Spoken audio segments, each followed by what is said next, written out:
What's up, YouTube? Elders Bell back with another video. Today, the Patriots and the Denver Broncos, and I was looking back in between the Raider game and the Broncos game, and I'm just thinking there like, man, they had a chance to win this game. Speaking of the Broncos, they had so many chances to win the game. The most glaring, I'm not even gonna say the offensive line because I've harped on that in several previous videos, but the drop passes, that to me, that's that's to me that's really the Achilles heel of the Broncos in this game.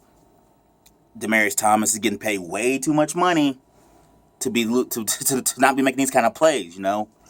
So I think that was a huge thing. Other receivers dropped balls. The offensive line obviously wasn't really that good, and Trevor Siemian didn't have I thought he had a cool game, an okay game. But there were some passes that I thought he missed too, in conjunction with drop passes. But all in all, the defense did their job for the Broncos. For the most part, they kept the game in check. They kept Tom Brady in check. Yeah, they forfeited 16 points, but against Tom Brady, that's what you want. They got consistent pressure. They got sacks. They got 4 sacks, if I'm not mistaken. So the game was right there for the taking. It's just the offense could not capitalize, and there were a couple turnovers that the Patriots had where they couldn't capitalize. They couldn't take possession.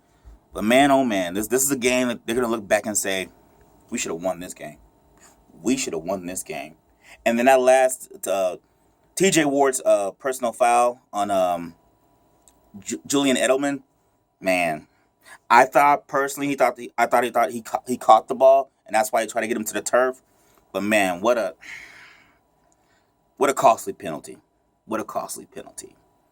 And I think that was just the difference in the game. Costly penalties at the inopportune time, drop passes, and the run game. In the offseason, that's the number one thing on your list. Get a running back, because get a running back and an offensive line to block for the running back. Because you don't want an Adrian Peterson situation in Minnesota. Because without this, the Gary Kubiak's offense does not work without a run game.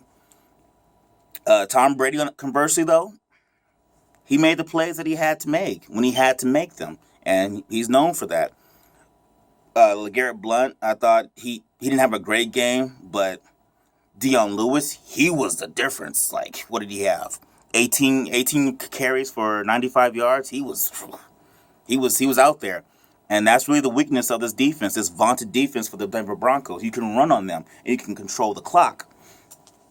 But for the most part, I thought the Denver Broncos kept their receivers in check, but Tom Brady made plays when it had to be made. Julian Edelman had a couple of great catches, especially that one on the sideline where he was double covered. I don't know how he came down with it, but that was a great play. Michael Bennett, he had a couple of good receptions, but all in all, the game was real close. I thought it was just the little things like drop passes, offensive line play for the Denver Broncos, and no running game. That's what it is. But even with all that said, they still had a chance to beat the Patriots, in my personal opinion. But the Patriots, kudos to the Patriots. They did what they had to do to win. They made enough plays to win the game. So that's my instant reaction to the Patriots beating the Denver Broncos. Let me know what you guys think. Do you think the offensive line is the biggest issue? Do you think the drop passes were the biggest issue? Or do you think T.J. Ward should have even been called for that personal foul on Julian Edelman? Let me know what you guys think. As always, thanks for watching. Please don't forget to subscribe to my YouTube channel, Letter of Sports Show. I'm out.